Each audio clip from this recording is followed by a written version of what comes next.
Pada malam hari ini kita akan diskusi mengenai penyusunan SOP berbasis KPI. Saya dengan Hendy R. Piliang. Izin saya share screen terlebih dahulu.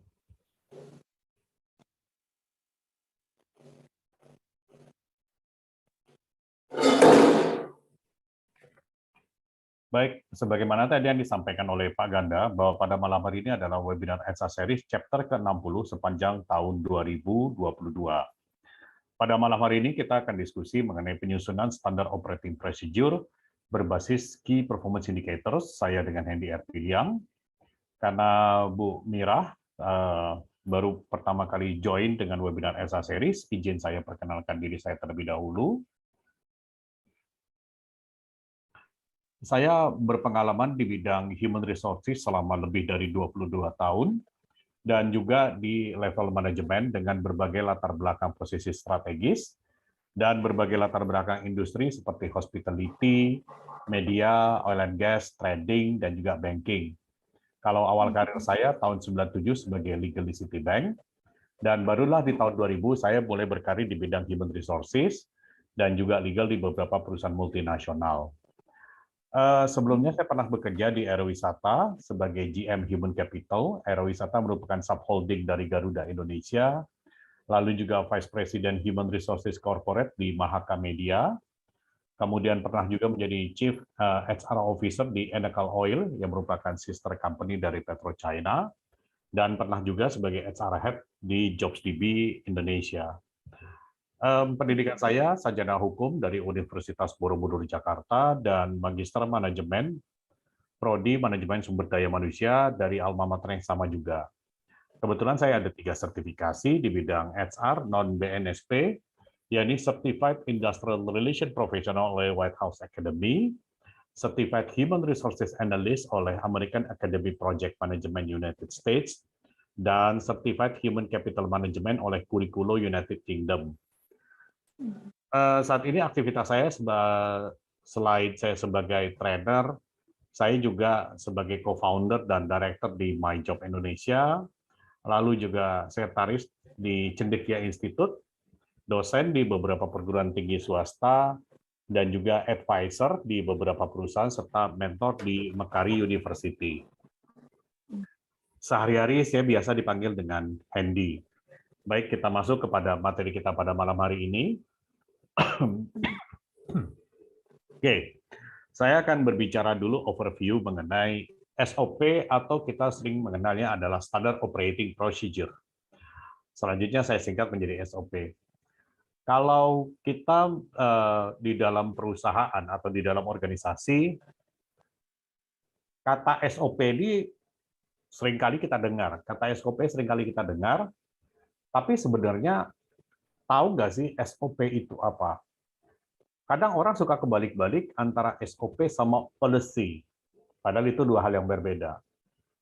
Sebenarnya ya, kalau SOP itu merupakan suatu bisa dikatakan alur ataupun suatu susunan dalam melakukan suatu pekerjaan.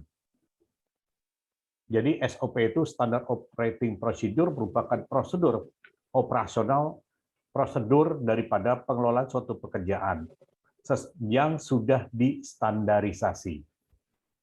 Itu istilah itu yang disebut dengan SOP. Jadi kalau kita dengar di perusahaan, seringkali atasan ataupun direksi suka ngomong, SOP-nya udah jalan atau belum?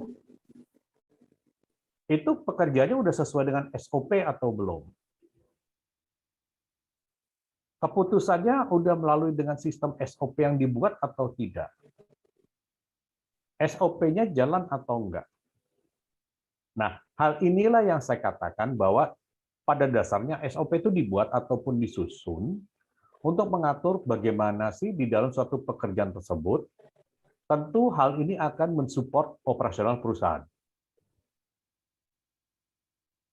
SOP ini merupakan semacam guidance ataupun panduan bagi semua karyawan yang terlibat di dalam satu perusahaan. Apakah dia di organisasi, apakah di yayasan, apakah di koperasi, apa di PT, Nah, SOP itu sebenarnya suatu hal yang penting.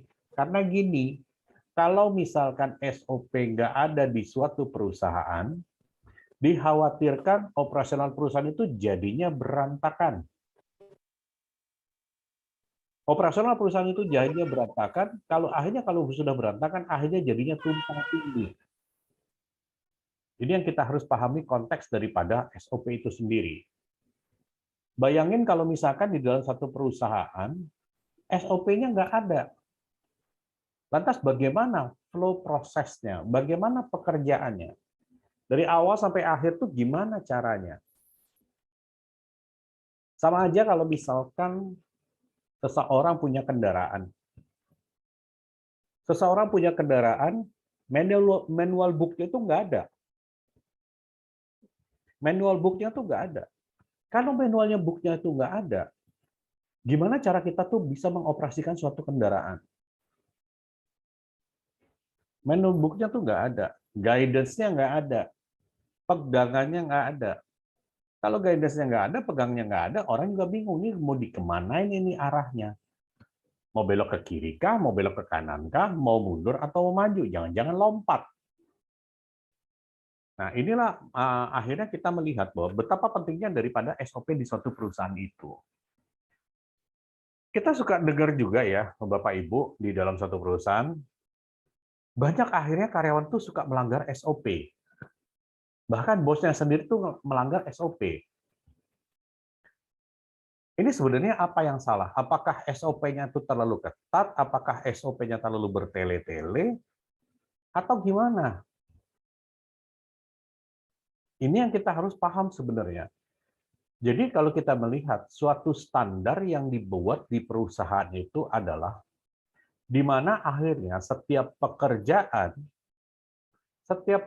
itu harus ada standarisasinya. Seperti tadi yang saya bilang, kalau perusahaan nggak ada SOP, perusahaan sih tetap jalan. Perusahaan tetap jalan, tapi juga perusahaan itu jadinya acak-acakan, tumpang tindih. Bukan mana dulu yang pertama dikerjain, tapi yang dikerjain dulu itu yang di depan mata. Padahal ada tuh yang lainnya belum dikerjain. Nah, itu sebenarnya salah satu contoh SOP itu tidak ada atau tidak berjalan. Saya tuh suka melihatnya begini. Di dalam satu perusahaan, kadang tuh SOP-nya tuh udah lama banget.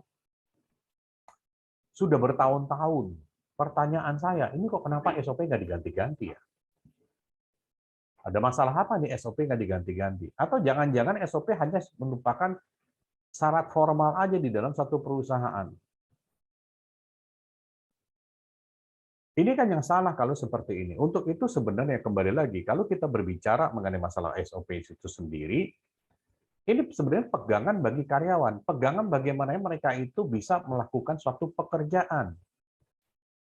Dan atau output-nya itu sesuai dengan ekspektasi perusahaan. Nah, di sini kita harus tahu dulu mengenai SOP itu. Berapa besar SOP itu berpengaruhnya terhadap operasional perusahaan? Pasti besar. Kenapa? Karena ada guidance-nya, ada bisnis prosesnya, ada flow prosesnya. Dari awal sampai akhir itu ada. Kapan mulainya, kapan pelaksanaannya, controllingnya bagaimana, sampai akhirnya pekerjaan itu dinyatakan selesai. Kita suka lihat ya, misalkan kita bukan hanya di kantor lah, mungkin kita pergi ke suatu resto, kita suka nanya SOP-nya apa ya? Kok makanan datangnya, kok makanan udah dipesan kok nggak datang-datang? Ini SOP-nya jalan apa enggak? Iya kan? Contoh juga misalkan Bapak Ibu pergi ke Alfamart atau Indomaret. Padahal Bapak Ibu ke Alfamart itu bukan belanja. Ngapain? Cuma mampir ke ATM. Tapi mereka itu punya SOP yang setiap ada orang masuk ke Alfamart atau Indomaret, mereka selalu bilang, selamat datang di Alfamart, selamat belanja. Selamat datang di Indomaret, selamat belanja. Itu udah SOP-nya mereka, itu udah standarnya mereka seperti itu. Walaupun orang masuk ke Indomaret sama Alfamart, belum tentu beli. Mungkin dia cuma ke ATM aja. Atau juga dia mampir ke toilet. Dia mampir ke toilet. Mas, toiletnya di mana? Oh, di belakang. Numpang ya? Ya, silakan. Udah gitu habis dari ke toilet.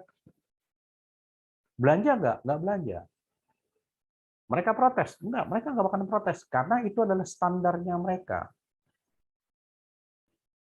Nah, ini merupakan salah satu contoh kenapa akhirnya SOP itu menunjukkan suatu identity bagi perusahaan.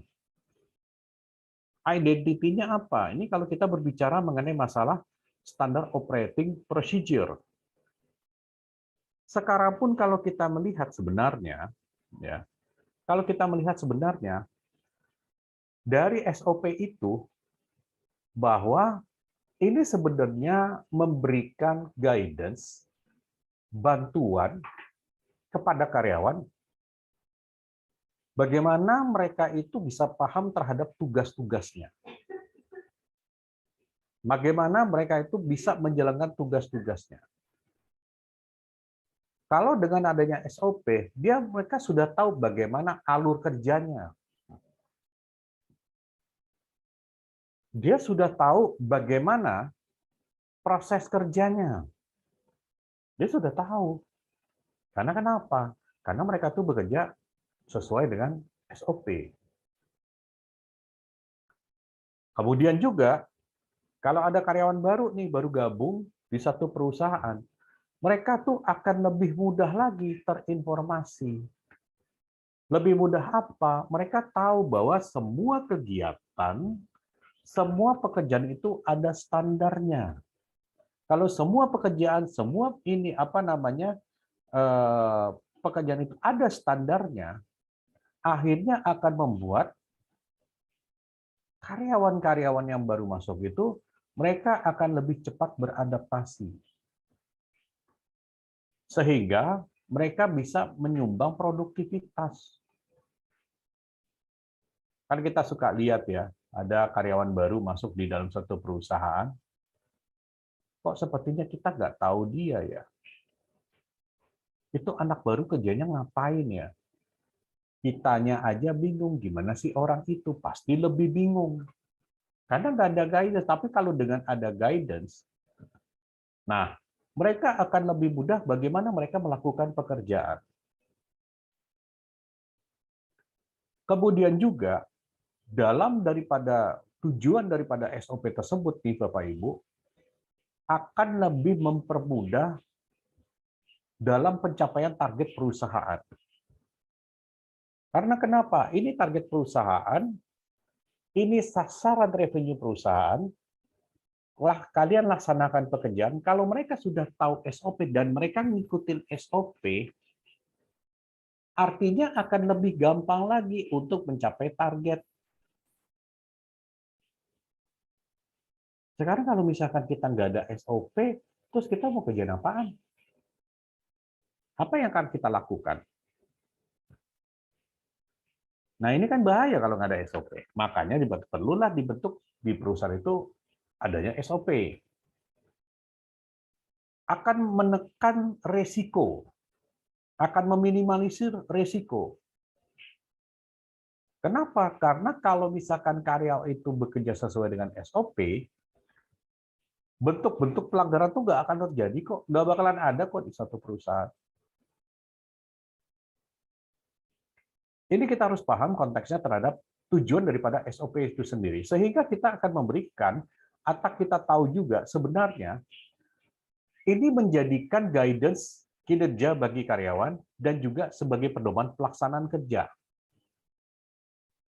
Istilah kerennya itu disebut dengan buku biru atau blue book.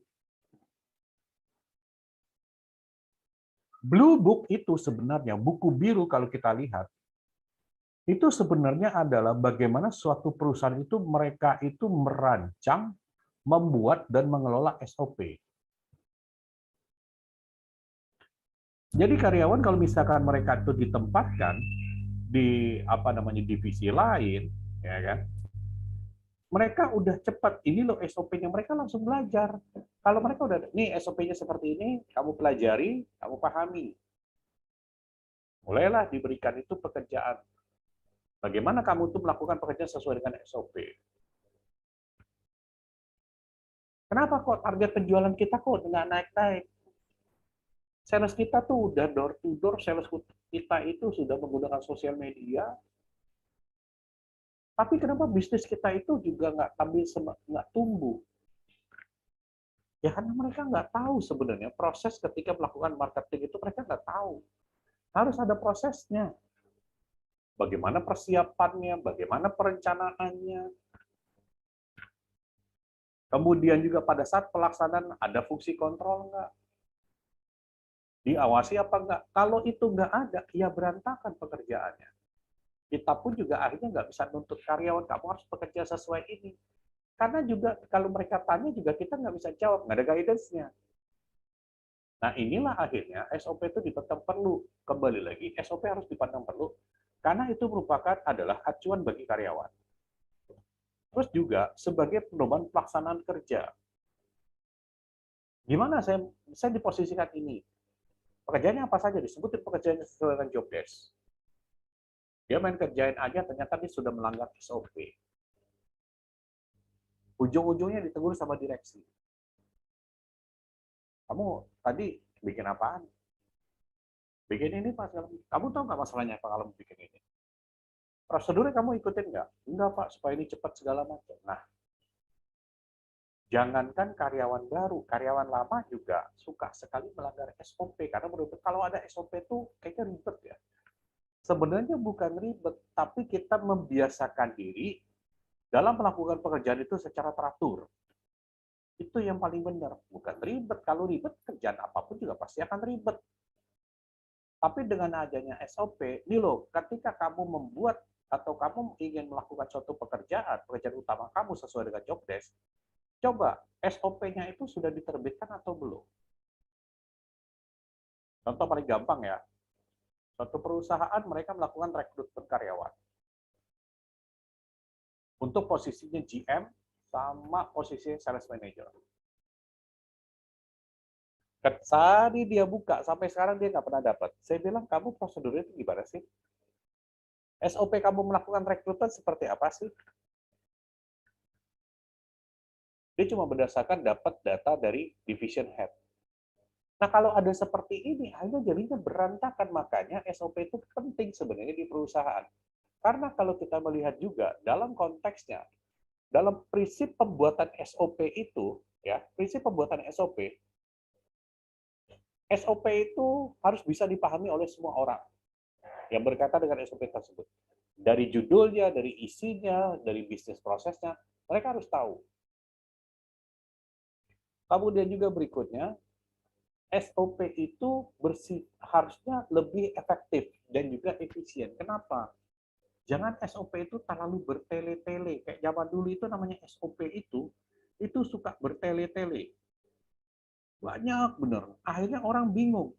Ini mau kemana, mau kemana. Ya. Untuk itu kita harus memahami kembali bahwa SOP itu bantuin karyawan loh sebenarnya. Dan juga kenapa di sini saya cantumkan memberikan kepastian hukum setiap pelanggaran. Karena karyawan bekerja tidak menggunakan SOP, sehingga perusahaan menghadapi suatu resiko finansial dan juga resiko bisnis. Karyawan mau tanggung jawab apa enggak? Paling ujung-ujungnya jadi cut. Nah, inilah merupakan prinsip pembuatan SOP itu salah satunya adalah memberikan kepastian hukum terhadap adanya pelanggaran, entah perdata ataupun pidana. Kemudian SOP itu juga harus membuat secara jelas, secara rinci, dimulai dari visi misi, kemudian juga SDM, SDM-nya maksudnya bukan departemen SDM ya, tapi SDM itu setiap divisi atau departemen yang ada di perusahaan. Sehingga diharapkan pekerjaan itu akan lebih terukur. Kalau misalkan pekerjaan itu sendiri belum tercapai sasaran atau goals-nya, cek SOP-nya itu udah jalan atau belum. Kadang-kadang kalau saya tuh suka ketemu, Pak, ini ada masalah kok. Saya bilang, kok ini masalah nggak tuntas-tuntas, ya gitu kan. Ini masalahnya apa sih? Kalau dilihat masalahnya sepele. Cuma karena mereka itu nggak pakai SOP, akhirnya jadinya panjang. Makanya SOP itu sebenarnya bukan beban kalau saya bilang sih. Kenapa? Karena SOP itu juga harus bersifat dinamis. Kenapa dinamis? Karena harus disesuaikan dengan bisnis perusahaan yang ada sekarang. Nah, inilah yang akan mendorong perusahaan itu sebenarnya bagaimana mereka melihat strategi pembuatan SP itu harus dilakukan secara efektif. Dan kemudian juga SOP itu mereka terdiri dari atau merupakan suatu proses penyelenggaraan suatu kegiatan yang ada di organisasi, ya, di lingkungan pekerjaan, dan juga harus bisa memberikan layanan di internal ataupun eksternal atau yang ada unit kerjanya. Yang SOP-nya di dalam satu perusahaan yang selalu berubah itu tiap tahun itu bagian finance. Bagian finance itu tiap sebentar selalu mengubah SOP. Karena kenapa? Biasa mereka tuh ada pakai regulasi ini itu, biasa ada kayak gitu. Finance itu divisi paling rajin ngobrak-ngabrik SOP.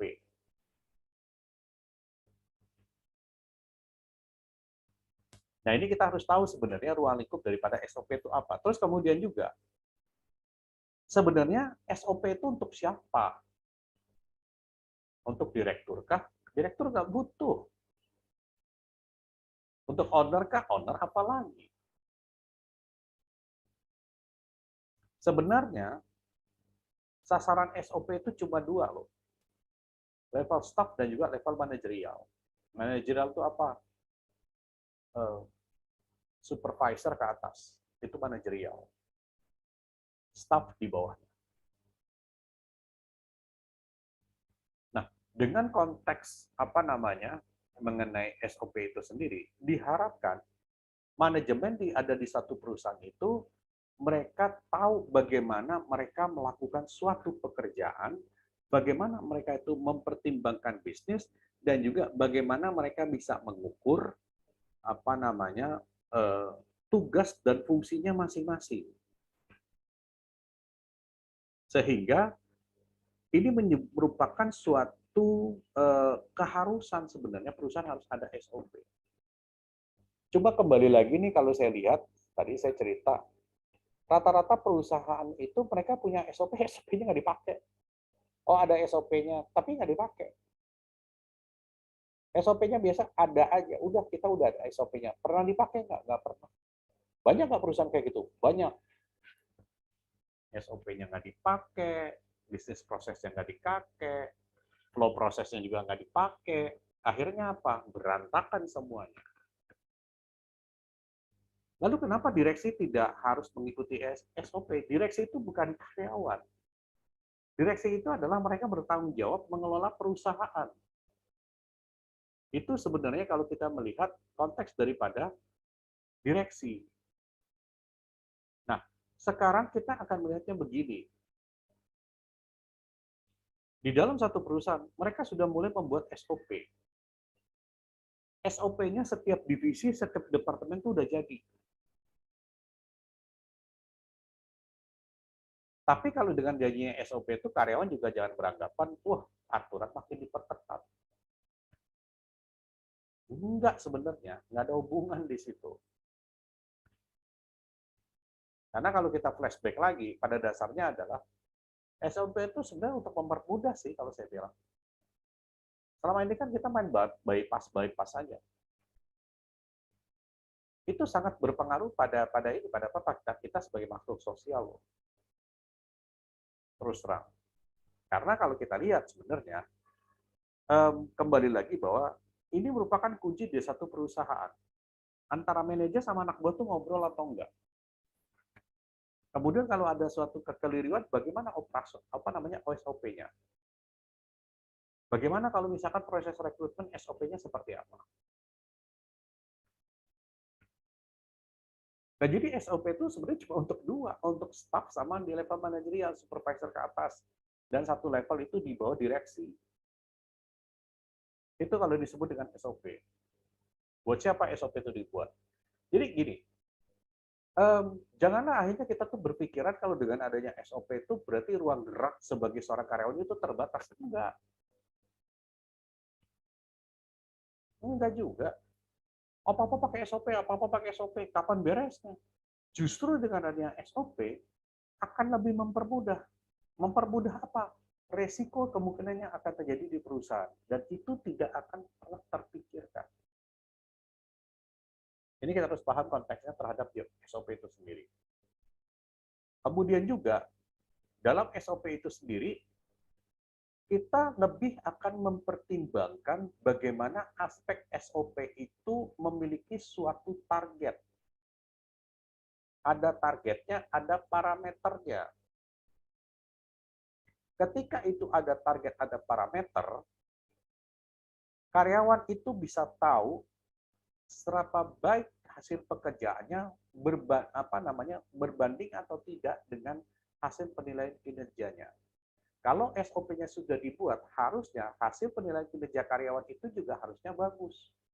Kenapa? Karena karyawan itu bekerja sesuai dengan SOP. Banyaknya KPI yang tercapai, maka bisa dikatakan semua karyawan dari level OP, security, sampai dengan level tertinggi, mereka mampu dan menjalankan pekerjaan dengan baik.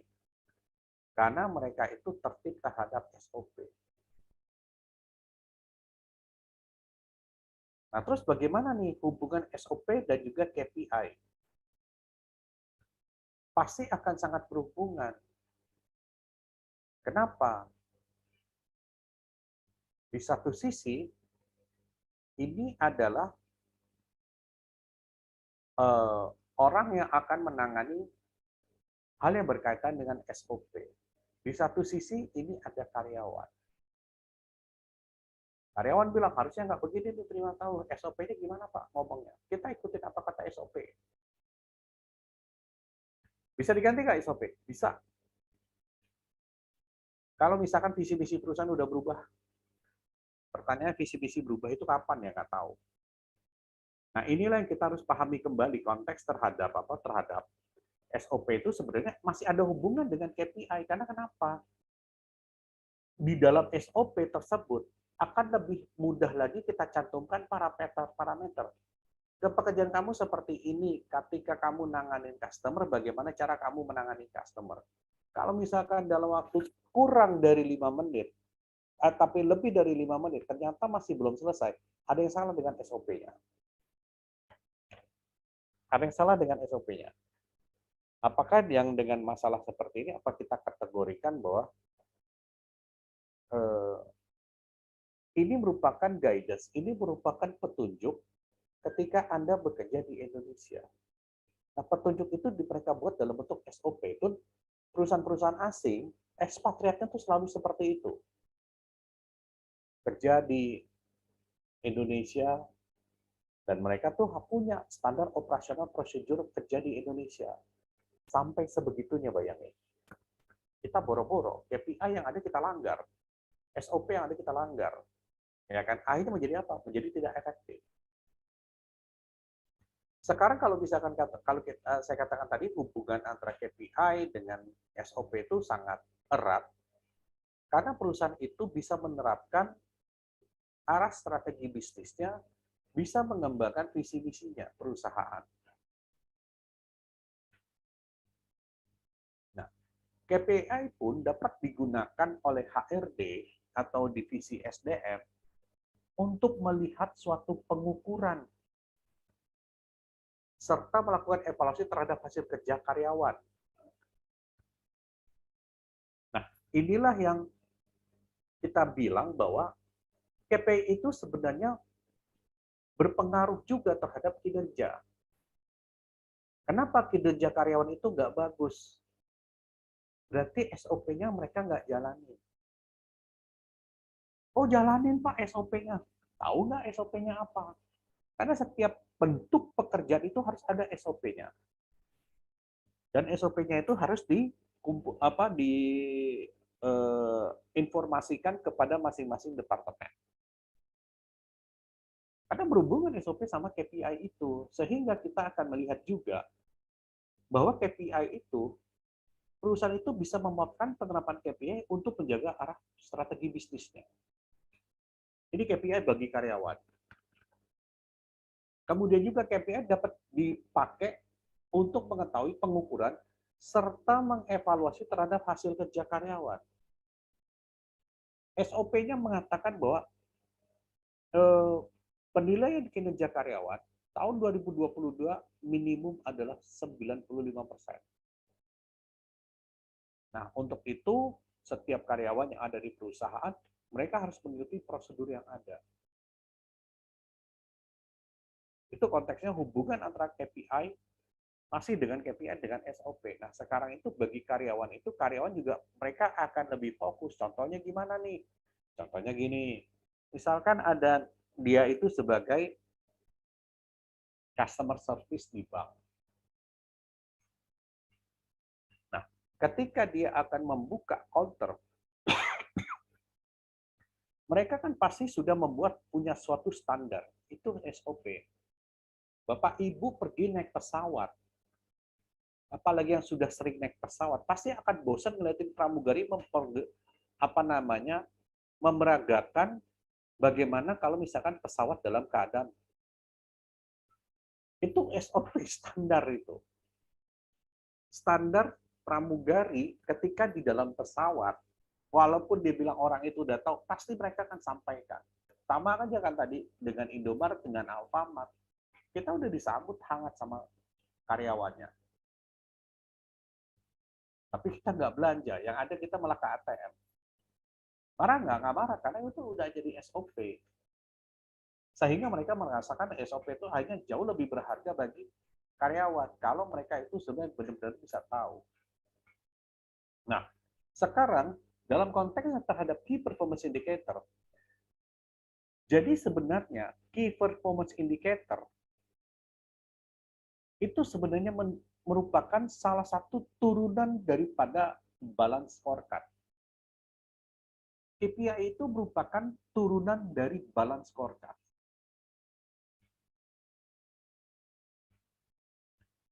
Balance scorecard ini merupakan tools ya atau alat untuk memantau keputusan strategis yang diambil oleh perusahaan berdasarkan indikator-indikator. Balance scorecard ini harus memuat beberapa hal yang terkait dengan finansial, customer, business process, dan learning growth. Balance scorecard akan seperti itu. Karena mereka salah satunya mereka membalancing antara kinerja dan juga pekerjaan. Jadi kalau kita bilang sebenarnya pada dasarnya balance scorecard adalah salah satu cara bagi perusahaan bagaimana mereka itu bisa mereview kinerja.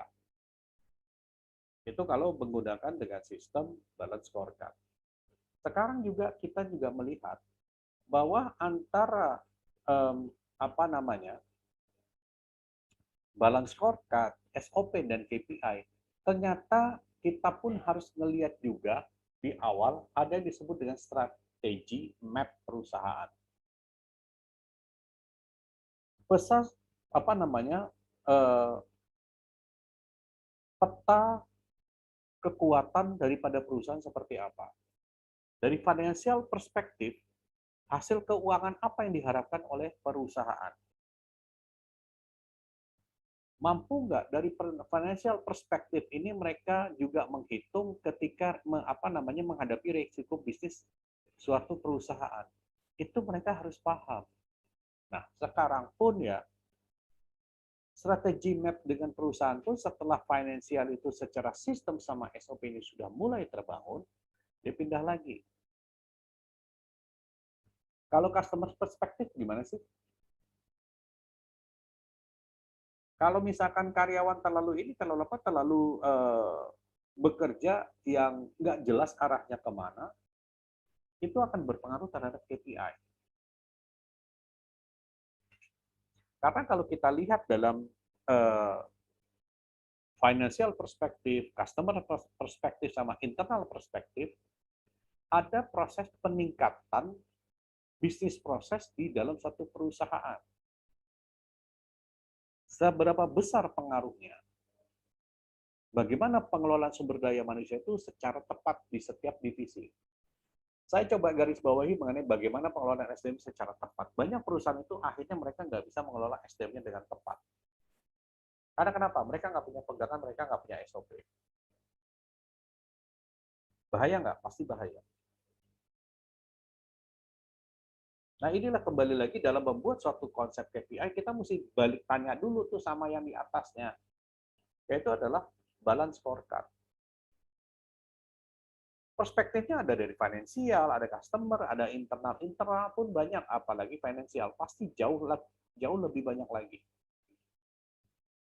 Nah, inilah kalau kita melihat daripada strategi map di suatu perusahaan. Nah, jadi sebenarnya sistem balance score itu yang digabungkan dengan strategic map itu diharapkan akhir membuat suatu keputusan dalam bentuk key performance indicators. Kalau secara konsep, secara bisnis itu sudah dilakukan, karyawan pun akan lebih mudah bagaimana mereka itu melakukan suatu pekerjaan sesuai dengan target. Kan kebanyakan gini ya terjadi di perusahaan-perusahaan. Banyak terjadi di perusahaan-perusahaan itu yang secara SOP-nya tuh nggak jalan. Apa pakai SOP? Nggak bisa jualan dong kita lama segala macam. Waduh. Nah, disinilah kita akan melihat jalan scorecard itu turunannya dibuat dalam strategic planning. Sehingga akan menghasilkan suatu kinerja sesuai dengan apa yang dibutuhkan oleh manajemen. Terbitlah Key Performance Indicator. Lalu kemudian kita akan melihat bahwa KPI berbasis strategi dan balance scorecard ini merupakan strategi perusahaan supaya ada suatunya keseimbangan terhadap perspektif pembelajaran, kemudian perspektif proses bisnis, perspektif pelanggan, dan perspektif keuangan. Yang dimaksud dengan perspektif pembelajaran adalah bagaimana perusahaan itu mereka bisa meningkatkan kemampuan karyawannya. Itu salah satunya. Lalu juga bagaimana secara perspektif pembelajaran. Metodenya, modelnya kayak apa. Ya, ini kita harus pahami konteksnya. Lalu juga dalam balance scorecard ini bagaimana sih bisnis prosesnya? Karena bisnis proses itu merupakan hal yang sangat penting sebenarnya.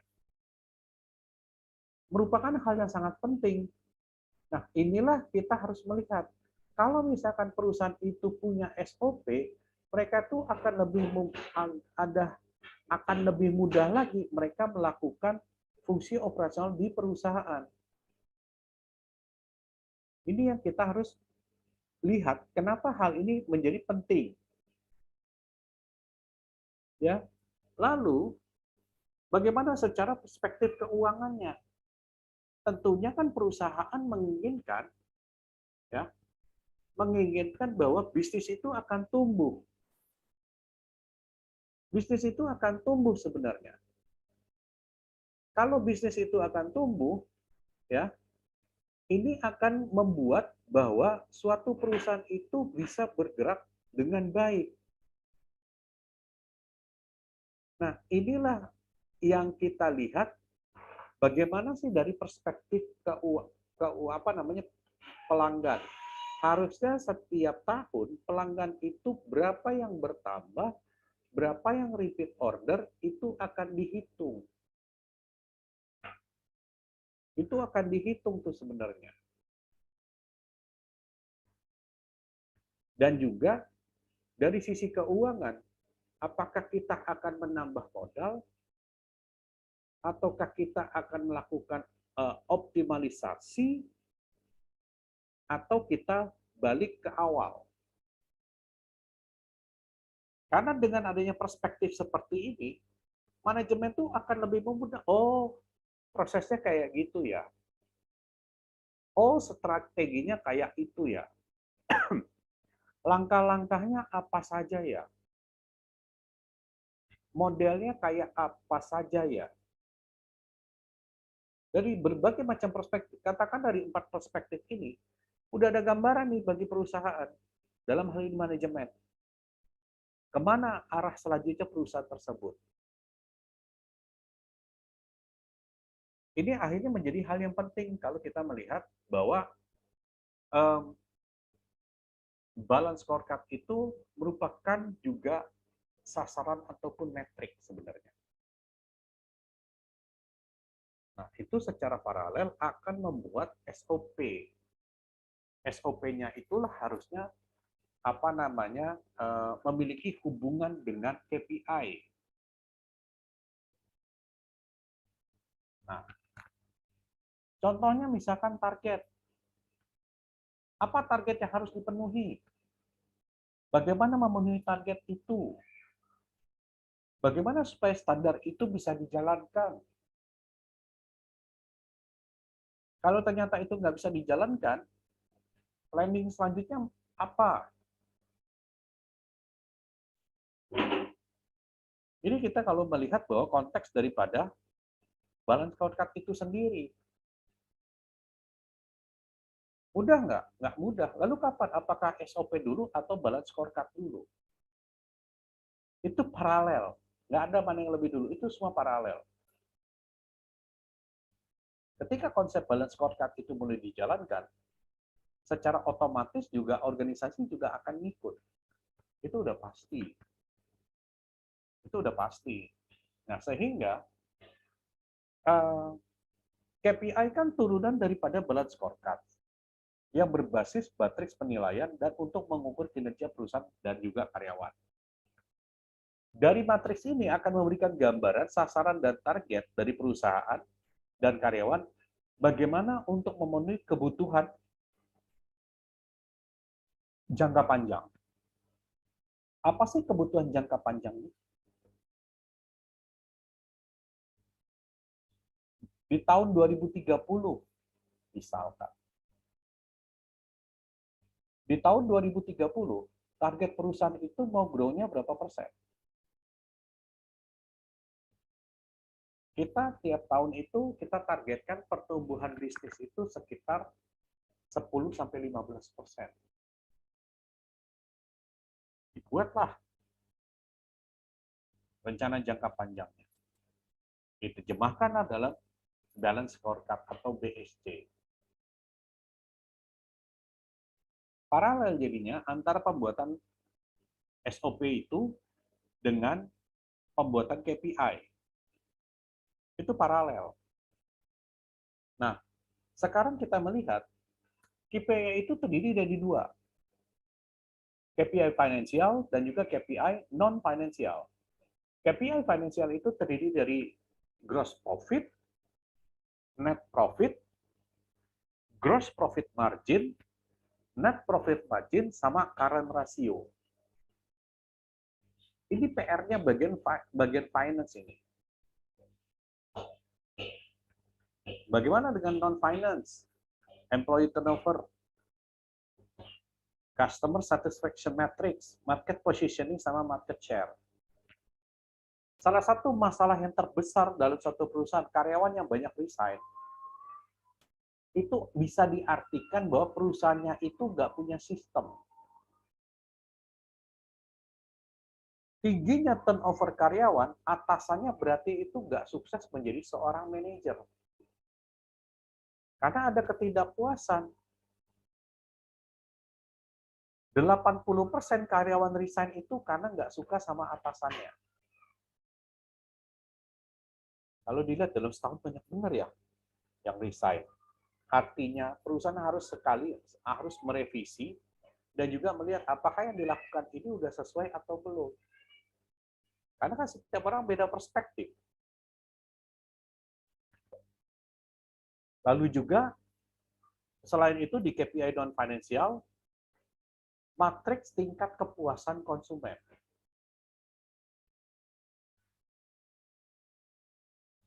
Kalau matriks customer satisfaction matrix artinya akan memberikan informasi terhadap produk, jasa, dan mereka akan positif mendapatkan informasi mengenai produk atau jasa tersebut. Customer satisfaction matrix pun juga bukan berarti orang harus ngisi lembaran ya, enggak juga. Tapi akan memberikan feedback. Ini loh customer kita seperti ini. Karyawan juga punya customer internal siapa? Semua karyawan di ada satu perusahaan itu adalah merupakan customer.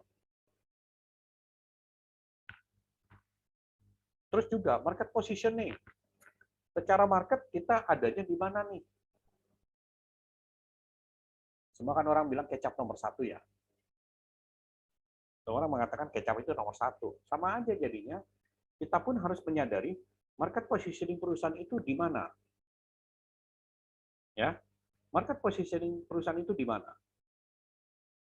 Lalu juga market share. Berapa persen dari total industri yang ada yang sama. Perusahaan IT, IT-nya bergerak di bidang apa? Maintenance, programming, atau apa? Harus tahu, harus jelas, karena dengan adanya informasi seperti itu ada gambaran bagi perusahaan kapan dia akan memulai. Kapan dia akan memulai dan kapan mereka itu akan melaksanakan. Karena dengan adanya market share sama market positioning, sebenarnya itu kalau saya bilang itu menggambarkan secara langsung kondisi perusahaan itu. Ini perusahaan kita ini bagaimana? Adanya di mana? Itu disebutkan market share. Bukan strategi marketingnya, tapi dari sisi kinerja. Saya melihatnya dari sisi kinerja.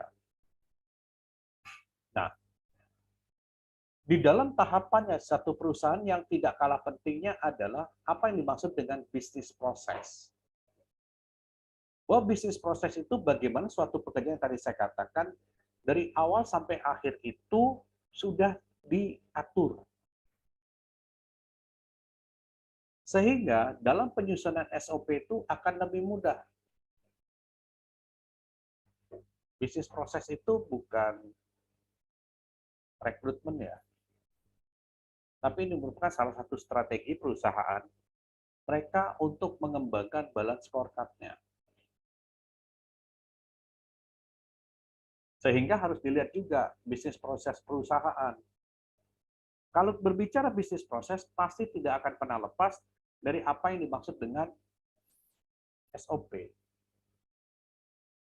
Jalan, dua-duanya jalan, akhirnya pada satu masa, mereka harus bisa memberikan apa sih yang kamu dapatkan setahun ini.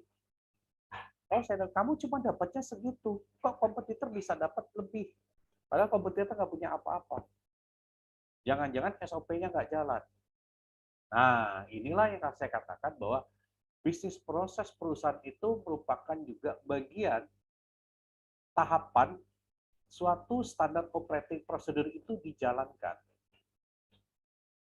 Karena kalau kita lihat, life cycle daripada bisnis proses ini akan selalu begini terus.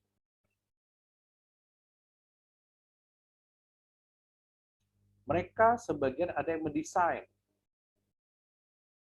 Apakah mereka itu mendesain strategi bisnis, langkah-langkahnya, mereka harus membuat itu. atau yang disebut dengan kerangka dasar. Lalu, bisnis proses perusahaan dari desain akan mulai lagi kepada sistem modeling. Nah, sistem modeling ini pun juga merupakan bagian juga dalam apa? Dalam pelaksanaan SOP itu sebenarnya. Kalau execution itu kapan dilakukan ya? Monitoring itu fungsi pengawasan. Nih, saya selalu katakan berkali-kali, perusahaan itu suka tidak pernah mau memperbaiki organisasi yang sudah cenderung rusak. Ini yang kita harus pahami sebenarnya terhadap bisnis proses itu, sehingga dari awal desain, kemudian juga modeling,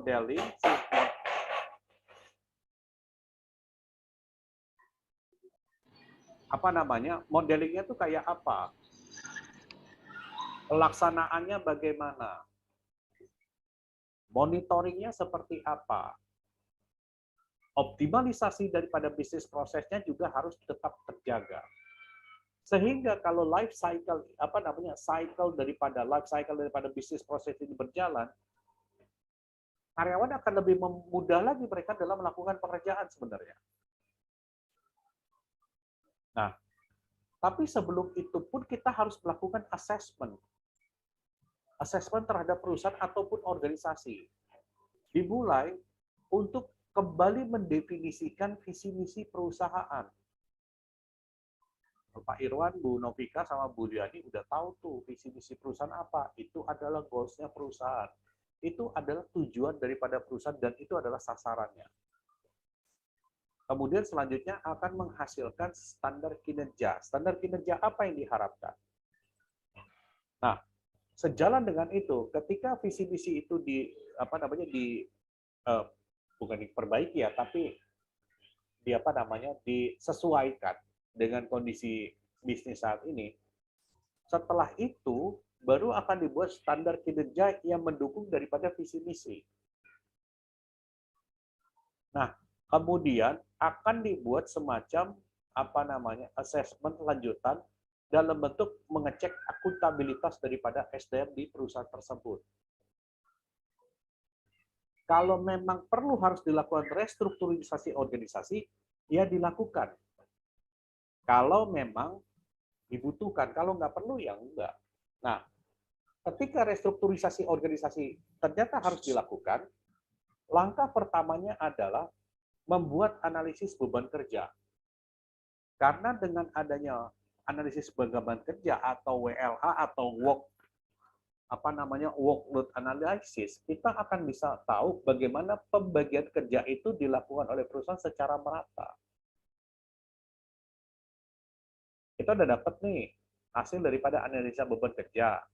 Nanti akan kita menganalisa kembali jabatan-jabatan ini masih efektif atau tidak. Karena kan tadi saya katakan bisnis model, salah satunya adalah model. Analisis jabatan ini akan dilihat, harus disesuaikan dengan kondisi bisnis yang ada saat ini. Yang namanya SOP itu pasti akan bisa diubah. Balance scorecard itu juga pasti akan bisa diubah. Sehingga untuk mendapatkan pencapaian karyawan yang memiliki loyalitas yang baik, ada pengembangan kompetensi. Nah, sejalan dengan itu, pastilah SOP-nya itu akan terus disempurnakan. Peranan organisasi dalam pengontrolan penyusunan SOP ya, dilihat dari fungsi organisasi. Dari setiap organisasi maksudnya di sini adalah departemen ataupun divisi. Akhirnya mereka itu akan membuat setiap bagian. Karena ini merupakan beban daripada fungsi operasional organisasi. Tanggung jawabnya bagaimana? Ditambah lagi dengan pengontrolan. Kalau misalkan tahapan ini dilakukan, tahapan selanjutnya dalam membuat SOP itu akan lebih mudah. Jadi nggak susah sebenarnya. Nih, kalau kita membuat SOP berbasis KPI, ada 5 tahap yang harus kita lihat dulu. Apa aja 5 tahap itu? Tahap pertama adalah persiapan membentuk tim pembuatan SOP, karena SOP nggak mungkin bisa dibikin sendiri. SOP nggak mungkin bisa dibikin sendiri. Pasti harus ada timnya. Terdiri dari HR, terdiri dari masing-masing kepala divisi. Ya. Kemudian selanjutnya adalah menetapkan target dan sasaran daripada SOP. Target dan sasaran SOP apa? Setelah tahapan ini sudah dilakukan, masuk ke tahapan berikutnya. Ya, ini adalah membuat suatu alur proses. Kemudian juga, alur proses ini akan membantu, akan membahas sifat-sifat yang berkaitan dengan format daripada SOP dan template dengan bagaimana dengan SOP. Tapi SOP itu kita nggak bisa copy paste, kita nggak bisa kopas. SOP itu karena kita sendiri yang bikin, sesuai dengan kebutuhan bisnis. Makanya perusahaan itu sebenarnya wajib SOP, dan SOP itu wajib disosialisasikan ke semua karyawan. Itu yang paling benar. Nah, setelah tahap kedua ini dilakukan, baru kemudian tahap selanjutnya adalah akan mewawancara setiap karyawan untuk mengetahui aktivitas apa saja. Bagaimana cara mereka itu menyelesaikan suatu pekerjaan. Berangkat dari situ, setelah ini kita sudah lakukan wawancara kepada si pemegang jabatan atau job holder, baru kita melakukan rencana penilaian, ya, penilaian kebutuhan, membuat daftar mengenai SOP yang akan disusun, membuat dokumen penilaian dan kebutuhan daripada SOP itu. Sehingga nantinya ujung-ujungnya dalam membuat SOP adalah SOP itu bisa dipakai sampai 6-12 tahun, yang kemudian akan dievaluasi. Ini merupakan salah satu bagian terpenting yang ada di suatu perusahaan, bagaimana SOP itu akhirnya bisa berjalan dengan baik. SOP itu bisa berjalan dengan maksimal. Tahapan-tahapan inilah yang mesti dibuat. Nah, ini contoh nih dalam pembuatan SOP, ya kan? Ada latar belakangnya, ya, ada latar belakang di sini saya cantumkan. Contohnya ya di PT tambahpintar.com. Di sini standar SOP begini nih, Bapak Ibu. Ada nomor dokumennya, kapan mulai berlakunya, kemudian ada kolom revisi, tanggal revisi, sama informasi mengenai halaman. Jadi kalau misalkan SOP-nya direvisi, pasti nomornya 01. Tanggal revisinya kapan? Tulis. Nah, dari SOP penanganan keluhan pelanggan, latar belakangnya adalah, di sini disebutkan adanya keluhan pelanggan ke customer service. Keluhan disampaikan melalui telepon dan datang ke kantor. Bisa melalui telepon, bisa datang ke kantor, atau dengan menggunakan sosial media, gitu kan. Terus, keluhan pelanggan nggak cepat ditanggapi. Lalu, selalu berusaha membuat senang orang lain. Itu sebenarnya nggak boleh. Nah, pada dasarnya adalah SOP itu untuk menata bagaimana sih di dalam melakukan pekerjaan itu harusnya lebih terstruktur. Lalu juga ruang lingkupnya, tugas dan tanggung jawab customer service. Tanggung jawab customer service. Siapa yang menjadi PIC-nya? Ya, ini adalah customer service dan supervisor front office. Unit kerja apa yang terkait dengan jabatan sebagai penanganan keluhan pelanggan? Masalah keamanan kantor, employee security, kemudian juga mengenai masalah operasional, itu mereka harus tetap cantumkan. Siapa yang terlibat? Pihak-pihak yang terlibat dengan SOP ini. Prosedur pelaksanaannya dibuat juga. CS menerima pelanggan harus ramah, sopan, dan tata bahasanya juga harusnya baik. Kemudian, catat nama pelanggan, nomor WA-nya, ya kan? Apa saja keluhannya. Lalu kemudian, CS harus bisa memberikan solusi kalau pelanggan mengenai pelayanan. Nah, pelayanan mereka terima, ada suatu pelayanan yang kurang baik, mereka terima tuh komplainnya. Kemudian itu dibawa kepada yang lebih tinggi, mereka akan proses, akan review segala macam. Itu SOP. Jadi ada prosesnya kalau kita mengambil masalah SOP itu sendiri. Terus juga apa namanya? Di sini dibuat kolom yang membuat SOP, yang dinilai SOP sama yang di atasnya lagi. Nah, pertama itu dibuat, kemudian diperiksa, dan kemudian lalu disetujui. Ini contoh SOP yang sederhana. Harusnya SOP itu ada flow prosesnya. Jadi flow prosesnya itu akan lebih mudah lagi sebenarnya. Akan lebih mudah lagi. Ini mulainya dari sini, kemudian jalannya kemana, melibatkan siapa saja, kemudian prosesnya seperti apa, berapa lama prosesnya, itu KPI. Jadi SOP itu sebenarnya berhubungan juga dengan KPI. Ini penanganan keluhan pelanggan. CS itu harus bisa memberikan solusi terhadap keluhan pelanggan itu dengan 3 hal. Kalau pelanggan keluhan sifatnya itu normal, biasa-biasa aja, artinya kurang dari 1 hari harus selesai kalau ada terjadi suatu permasalahan. Kemudian tahapannya naik lagi, permasalahannya tambah lebih rumit lagi dari yang tadi. Sama. Proses inilah yang akan dikawal dengan adanya SOP.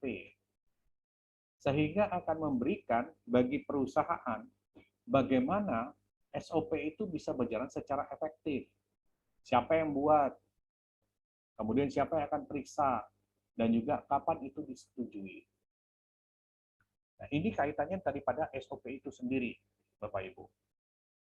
Baik, Bapak Ibu, mengenai materi membangun penyusunan SOP sesuai dengan KPI, jadi kita mulai tahapannya adalah kita mesti menentukan dulu KPI-nya dulu kita tentukan, kemudian barulah dari situ kita definisikan, kita turunkan dalam kepada setiap jabatan, kepada setiap divisi, mereka untuk bisa menyusun SOP tersebut. Kalau kita nggak tahu gimana cara menyusun SOP, cara paling mudah adalah kita bertanya sama si pepegang jabatan, kamu bikin apa aja? Nah, dari situ kita lakukan, buatkan standarnya. Harusnya kalau misalkan pekerjaan seperti ini, standarnya nggak seperti itu. Kamu ikuti standar seperti itu. Seperti ini. Inilah merupakan salah satu cara yang cukup mudah dalam membuat satu SOP. Karena begini, banyak juga perusahaan-perusahaan itu mereka membuat SOP itu sepertinya nggak sesuai dengan jabatan yang ada di perusahaan. Kenapa bisa begitu? Karena mungkin mereka tidak mengikuti tahapan yang baik dalam menyusun SOP. Karena yang paling penting ketika SOP harus dibuat, kita mesti collect data dulu. Data itu mesti terkoleksi, data itu sudah terhimpun. Ketika data itu sudah terhimpun, barulah nanti kita akan definisikan. Nah, dalam SOP berbasis KPI, misalkan tadi itu contohnya yang yang customer service. Berapa lama dia mesti handle suatu permasalahan? Ini masalah ringan, masalah sedang, atau masalah berat pasti akan berbeda-beda.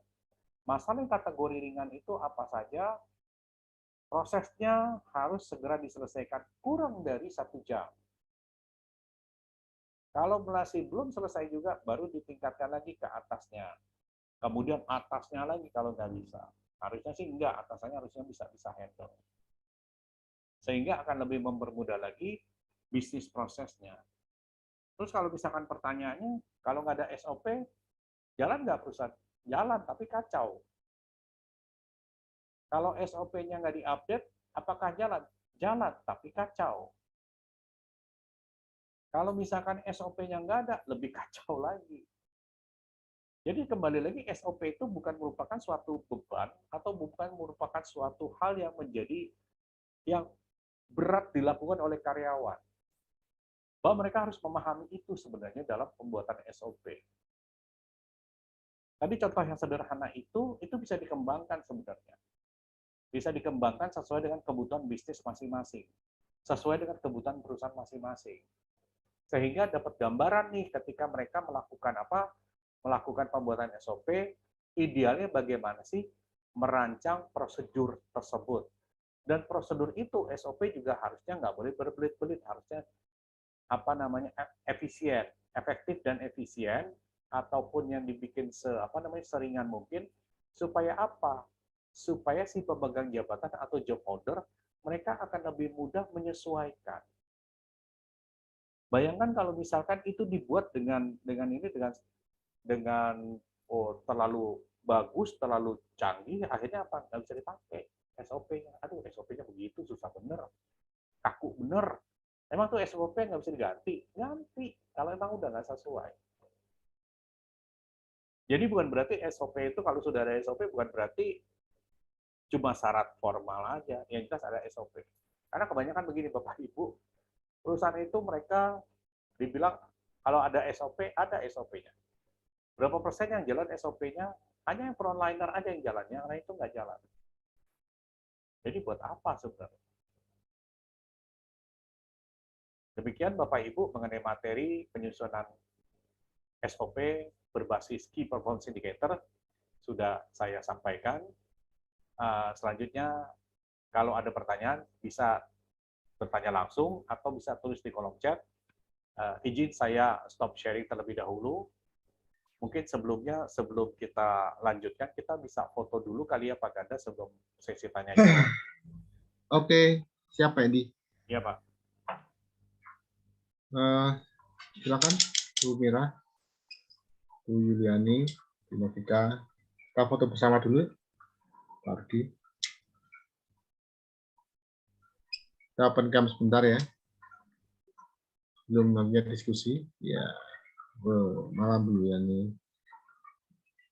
Malam Bu Yuliani, apa kabar Bu? Malam Pak, ya. Ya, Bu Mira. Silakan Bu Mira. Iya, oke. Ya, oke, kita foto dulu Pak Edi. 1, 2, 3. Oke, sebentar, cek sebentar.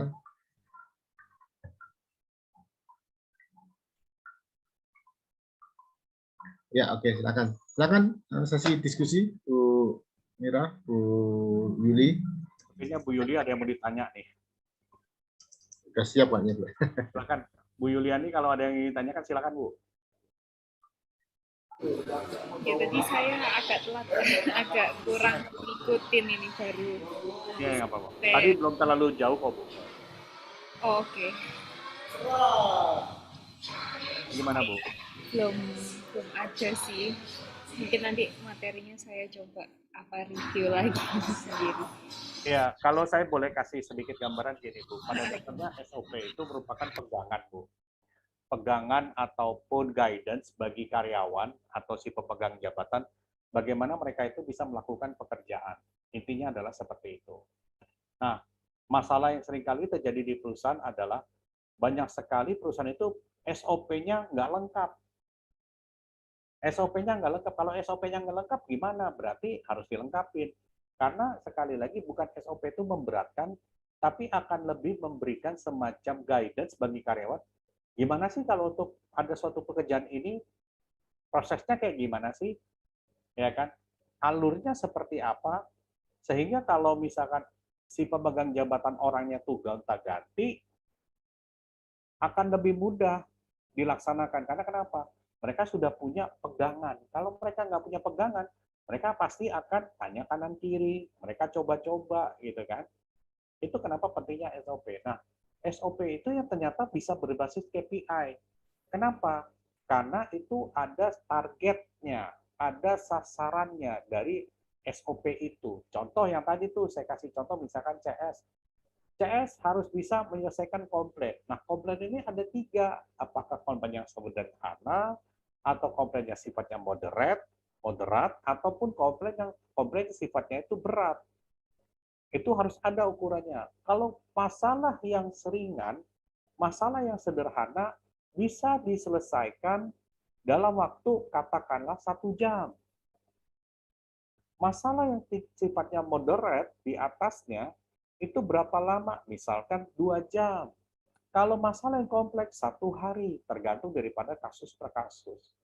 Sehingga kalau misalkan begini, kalau misalkan si karyawan itu CS itu handle komplain, kalau dia nggak punya pegangan, akhirnya apa? Dia cuma fokus sama 1 customer aja, yang lainnya abai. Sama aja misalkan begini, waktu awal pandemi, saya pernah pergi ke bank. Kan semua serba terbatas tuh, ya kan? Kegiatannya itu serba terbatas di bank tersebut. Jadi bank itu baru buka jam 9. Bank buka jam 9. Tapi nasabah itu udah ngantri habis sholat subuh. Jam 5 pagi itu udah ngantri. Cuma untuk ngambil nomor. Nah, akhirnya apa? Nanti dia balik lagi jam sekian dengan asumsi dia tidak akan nunggu lama. Ketika bank itu sudah dibuka, mulai dipanggil tuh nasabah bank. Nasabah nomor 1, nasabah nomor 2, nasabah nomor 10, nasabah nomor 10, nggak muncul-muncul nih. Dia nggak muncul-muncul karena dia datang pagi-pagi pulang lagi. Ini kejadian. Udah 10 akhirnya sampai dengan nasabah ke-14. Saya kebetulan nasabah ke-16, tinggal 1 lagi dong. Tiba-tiba datang itu nasabah ke-10 yang tadi dicari-cari nggak ada. Kemudian si security-nya bilang, oke, habis ini nasabah nomor 10. Saya protes. Harusnya dia itu ambil dari awal lagi. Si security bilang, nggak bisa, karena dia pegang nomor 10. Lah, kemudian saya tanya, emang prosedurnya gimana sih? Nah, ini kaitannya terhadap apa? Terhadap customer handling, komplain customer gitu kan. Nah, itu SOP-nya kayak gimana sih? Harusnya kalau orang yang sudah udah sekian waktu dia udah nggak bisa lagi, dia harusnya mulai lagi dari awal. Mundur lagi. Karena kenapa? Kasihan orang yang di belakangnya. Itu kejadian tuh, Bapak Ibu, kejadian tuh. Saya protes, nggak bisa. Bapak itu tadi tuh nggak ada. Walaupun dia pemegang nomor 10, nomor antrinya, saya bilang, tapi kan orang itu udah berapa jam dia keluar. Emang ini bank ini punya perusahaan sendiri yang dia bisa seenaknya? Kan enggak, orang mesti ngantri.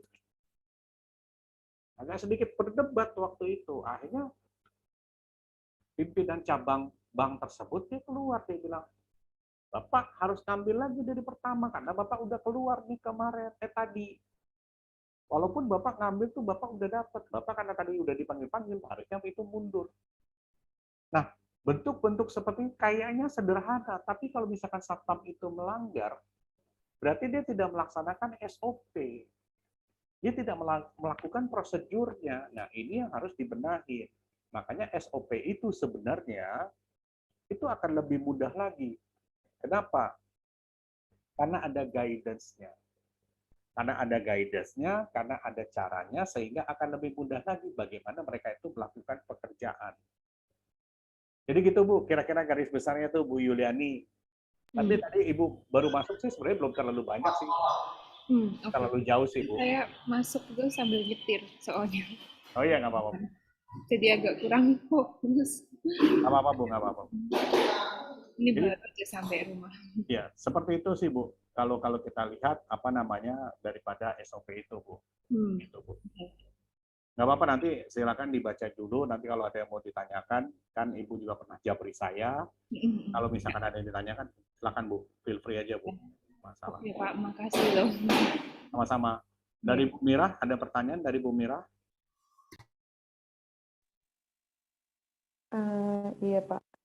saya mau coba tanyakan, kebetulan sekarang saya lagi sedang mencoba membuat SOP di perusahaan saya. Ya. Seperti tadi Bapak bilang kan kadang SOP itu suka tertukar dengan policy. Nah, bagaimana kita membedakan ketika kita menyusun SOP itu kita bukan sedang membuat policy gitu. Oke. Karena tipis banget kan gini perbedaan. Pak, kalau anak sekarang bilangnya Betty ya Bu ya. Iya, beda tipis. Jadi, sebenarnya gini, kalau SOP itu guidance Bu. SOP itu guidance, SOP itu pegangan. Tapi kalau policy itu aturan. Yang satu adalah pegangan, yang satu adalah aturan. Kalau policy kan aturan ya. Beda tuh.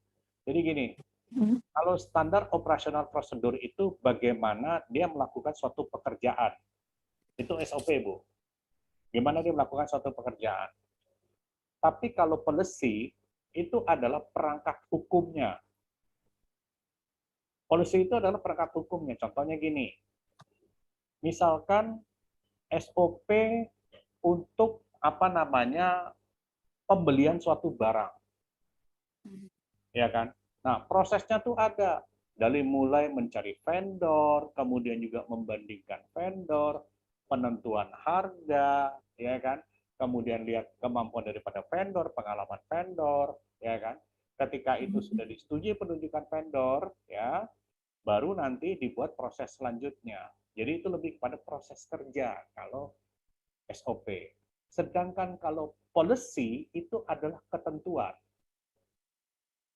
Vendor harus ada 3 vendor, 1 sebagai pembanding. Nah itu kan policy, Bu. Vendor yang terpilih, ya kan, harus ngisi form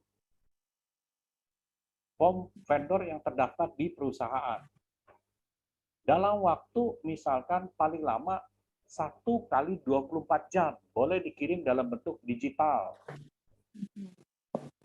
Jadi sebenarnya kalau SOP itu merupakan adalah gimana sih cara kerjanya, itu SOP. Tapi kalau policy adalah ketentuan ataupun undang-undangnya, itu policy, Bu.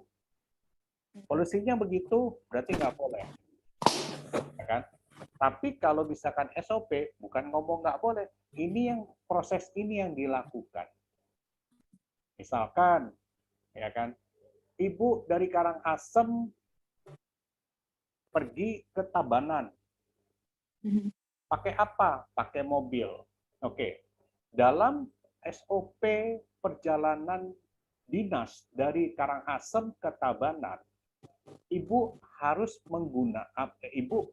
menggunakan transportasi. Transportasi itu sendiri harus dipersiapkan, misalkan 1 jam sebelum perjalanan dilakukan. Ya kan? Kemudian sebelum perjalanan itu harus mengisi formulir perjalanan dinas. Ya kan?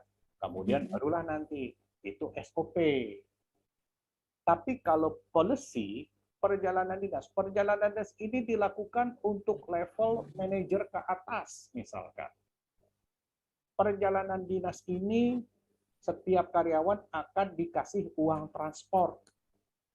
Besarnya sesuai dengan level jabatannya. Kemudian nanti ketika ada di Tabanan, kalau misalkan emang nggak ada, emang ternyata dalam suatu kondisi bahwa pekerjaannya belum selesai, kalaupun emang ternyata harus nginepnya itu di hotel yang kualifikasinya bintang 3 misalkan. Itu policy. Nah, berbeda dengan tadi itu, dengan SOP. Jadi SOP itu dari Ibu mulai kerja, ya dari Ibu bukan kerja, Ibu mulai melakukan pekerjaan sampai selesai, itu disebut dengan SOP. Jadi tahapannya. Tapi kalau policy, kalau Ibu pergi perjalanan dinas ke Denpasar, atau misalkan Ibu pergi ke Cendana, pakai ini, pakai itu policy. Jadi lebih kalau apa namanya, kalau SOP adalah guidance, sedangkan policy itu Policy merupakan apa namanya batasannya ya. batasannya. Iya. Ya, Lalu bisa nggak kalau misalkan policy itu jadi apa namanya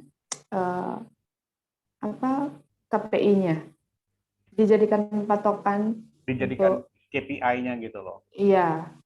Agak susah sih ya Bu ya kalau policy itu dijadikan Berarti berbeda lagi berarti ya berbeda. ukurannya. Karena gini Bu, kalau KPI itu ada ukurannya Bu. Tadi kan saya kasih contoh customer complaint nih, handling customer complaint itu berapa lama? Masalahnya kecil nih. Tadi kan Ibu bilang saya bisnisnya adalah toko bangunan. Nah, sekarang misalkan, Bu, saya beli pasir 2 kol sama semen 50 sak. Ya. Itu saya beli nih. Nah, kemudian Ibu bilang nih sama bagian apa namanya pengantaran. Ini ada pemberian ini. Jadi, misalkan pasir yang dibeli 1 kol itu kapan akan dikeluarkan? Lalu setelah dikeluarkan itu dicatat atau tidak? Lalu kemudian setelah keluaran itu sebelum keluar itu ada surat apa namanya surat jalan. Nah, itu SOP Bu. Tapi kalau misalkan policy, misalkan yang tadi apa namanya beli pasir sama beli semen, polisinya adalah bahwa apa namanya pasir yang sudah dibeli itu, kalau misalkan pasir itu sendiri ternyata nggak ada pasir yang dibutuhkan nih, boleh nggak kita ganti dengan pasir jenis lain? Ternyata pasir yang diganti ada setidak-tidaknya sama kualitasnya dengan pasir yang tidak ternyata stoknya kurang. Itu policy, gitu loh Bu. Ya, itu policy. Sedangkan kalau KPI, kalau KPI-nya begini, pengantaran ke tempat Pak Hendy harus dilakukan paling lama adalah 45 menit. Dengan kondisi misalkan jalanan agak macet misalkan. Dan kapan mulai jalan? Jadi harusnya 45 itu mesti nyampe ke tempat Pak Hendy. 10 menit sebelum sampai di tempat Pak Hendy, ditanyain, Pak, kami sudah mengantar, sebentar lagi tiba. Itu policy. Itu KPI. Nah, jadi dari satu sisi bahwa SOP merupakan bagaimana how to-nya, kalau policy itu merupakan semacam barrier-nya, bukan barrier ya, semacam protection-nya, sedangkan KPI itu merupakan pagernya, targetnya kamu harus selesai sekian. Saya beli cat, Pak Hendy, cat merek apa? Saya cek mereknya itu Dulux, Bu. Pak, Dulux lagi nggak ada nih, Pak. Bu, karena saya lagi bangun ruko, saya pengennya cat Dulux. Pak, boleh nggak kita tunggu misalkan paling lama 3 hari? Karena kita dalam proses pemesanan. Nah, dalam proses pemesanan itu kan ada tuh vendornya siapa. Ketika barang itu catnya itu sudah datang ke tempat Ibu, kan Ibu mesti catat, mesti segala macam, itu SOP. Itu SOP. Nah, kemudian, catnya udah. Pak Hendy, catnya sudah ada, ya kan? Kami akan kirim, itu SOP. Kemudian juga didata segala macam, bahwa cat ini harus terkirim karena Pak Hendy lagi bangun ruko, ini harus terkirim dalam kurang dari 30 menit misalkan, karena jarak tempuhnya itu nggak jauh, dekat. Itu KPI. Kalaupun itu dikombinasikan, itu bisa. Nah, karena mereka itu saling berhubungan, saling keterkaitan. Gitu ya Bu ya? Berarti kalau misalkan dalam satu SOP itu bisa kita masukkan juga KPI-nya. Bisa. Bisa kita isikan KPI-nya di situ ya. Bisa banget, Bu. Bisa banget. Jadi misalkan Jadi jelas kelihatan nanti targetnya kemana ya. betul, delivery time maksimum 45 menit misalkan. Itu KPI, Bu. Delivery-nya itu kan merupakan SOP. Ya Iya. kan? Proses delivery-nya SOP. Ya, proses delivery-nya adalah SOP, timing-nya itu 45 menit itu, maksimal 45 menit itu adalah KPI-nya, Bu. Oke, Gitu. Iya. Terima kasih, Bu. Ya. Ngerti, Pak. Ya. Iya. Oke. Oke. Dari Bu Novika, ada pertanyaan, Bu Novika? Silakan.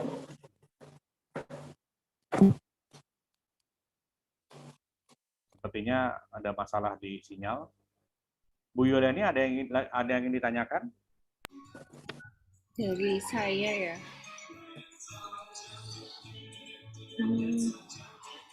Kalau contoh-contoh atau apa yang form SOP gitu, kayak yang kemarin job description apa ada formnya. Kalau SOP ini ada Pak contoh atau formnya gitu.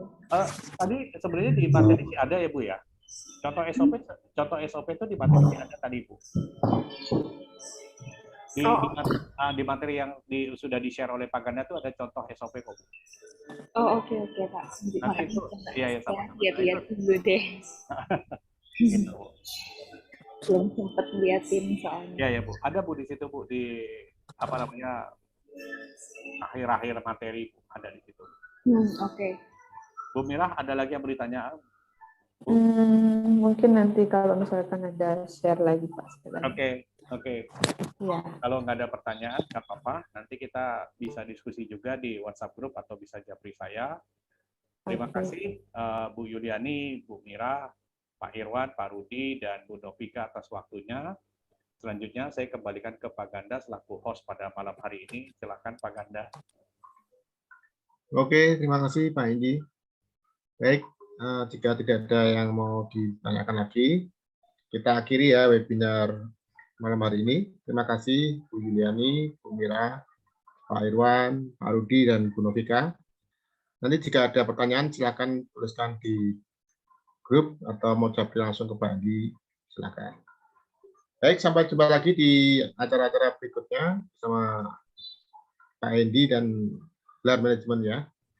Selamat malam dan selamat istirahat. Sehat selalu Bapak Ibu semua. Thank you. Terima kasih Pak Ganda.